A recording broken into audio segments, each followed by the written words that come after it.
প্রয়োগ করতে আসলেন এর কি আসলে বিশেষ কোনো কারণ ছিল কিনা? বিশেষ কোনো কারণ নেই জানেন, আমাদের দেশে আমার আসলে খুব খারাপ লাগে। আমি যে এই কথাগুলো বলি, যখন আমরা কমপ্লেন করি যে আমার দেশে এরকম, এটা বলতে কি খারাপ লাগে না? আমার দেশে মনে হয় আমি তো আসলে আমার দেশকে ভালোবাসি, আমি ভালো জিনিস বলতে চাই, কিন্তু বারবার যে আমাকে বলতে হয় যে আমার দেশে এটা এমন হয়, এটা ঠিক না, এটা বলতে আসলে আমার অনেক কষ্ট হয়। আমি চাই দেশের অনেক জিনিসপত্র ঠিক করতে। কেন আমাকে একজন প্রার্থী হিসেবে সব ভোট কেন্দ্রে ঘুরে ঘুরে বেড়াতে হবে? It makes no sense, does it? আপনি বলেন যে একজন প্রার্থী সবগুলো কেন্দ্রে ঘুরে ঘুরে বেড়ানোর কারণটা কি? কি কারণে তাকে এটা করতে হবে? এটা তো একটা কালচার হয়ে আসছে। Culture, right, but this is not a good culture. Culture দেখেন একসময় কি ছিল, অনেক রকম। আমরা যখন কালচার শব্দটা বলি সংস্কৃতি, অবশ্যই এটার পজিটিভ সাইডটাকে ধরে রাখার জন্য বলি, কিন্তু সেই সংস্কৃতিতে এমন অনেক কাজ হয় যেগুলো আসলে ভালো না। যেমন নির্বাচনের সময় এই যে ইচ্ছামতো পোস্টার দেওয়ার যে সংস্কৃতি, অনেক অনেক মাইকিং করার যে সংস্কৃতি, এগুলো আসলে ভালো সংস্কৃতি না।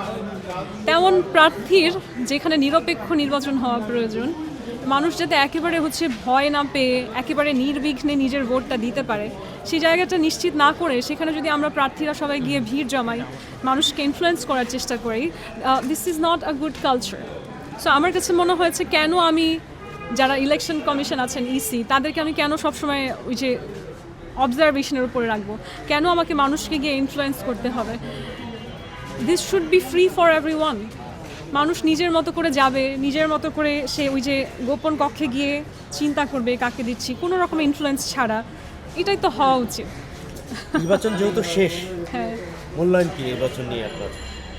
অনেকেই তো আসলে নানান কথা সাথে বলছে। আরেকটা প্রশ্ন যোগ করে দেই, যেখানে অন্য প্রার্থীরা সব মিলিয়ে 6 জন পুলিং এজেন্ট দিয়েছে, আপনি দিয়েছেন একজন, এমন রাইট। পোলিং এজেন্টের তো আসলে নির্বাচন কেন্দ্রে কোনো কাজ নাই।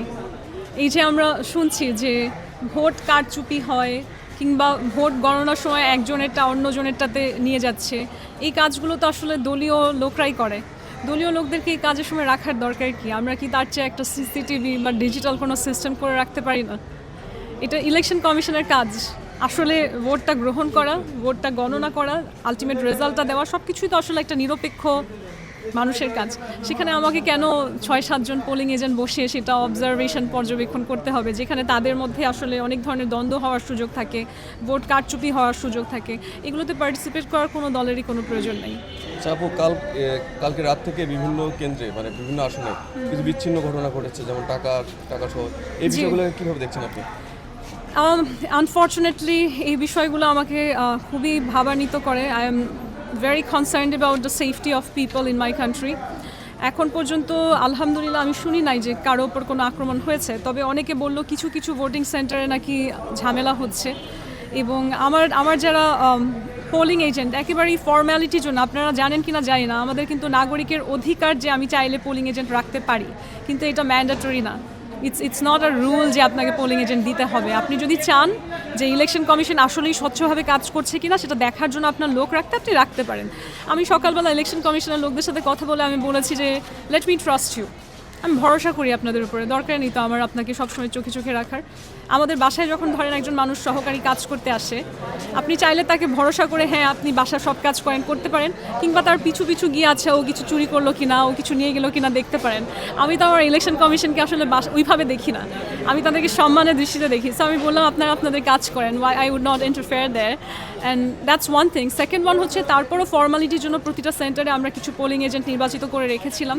আমার দল থেকেও অনেক মানুষকে রেফার করেছে যে ওনাদেরকে রাখেন, কিন্তু আলটিমেটলি আমি তাদের কাউকে রাখি নাই। এবং এটার একটা বড় কারণ হচ্ছে এই বছর আপনারা জানেন এখনও 1 বছরও হয় নাই আমাকে নিয়ে আমাদের দেশের যে স্বরাষ্ট্র মন্ত্রণালয়, তাদের ওখানে কাজ করা কিছু মানুষ একটা নোংরা ষড়যন্ত্র করেছে এবং আমাকে খুব ভয়ঙ্করভাবে আসলে আমার যে নিরাপত্তা একজন নাগরিক হিসেবে সেটা অনেকটাই নষ্ট করেছে।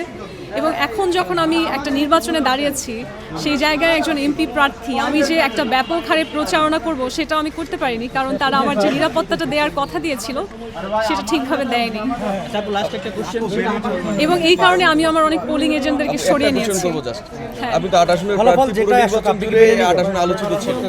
যদি আপনি প্রার্থী না হতেন, যদি ক্যাম্পেইন করতেন, কার পক্ষে করতেন, নাসিরউদ্দিন পাটোয়ারি নাকি মির্জা আব্বাস?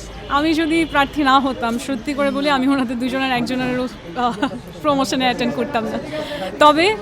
তবে যেহেতু আমি প্রার্থী, সেই জায়গায় ভ্রাতৃত্বের জায়গা থেকে, ব্রাদারহুড সলিডারিটির জায়গা থেকে আমি তাদের দুজনকেই সম্মান করি।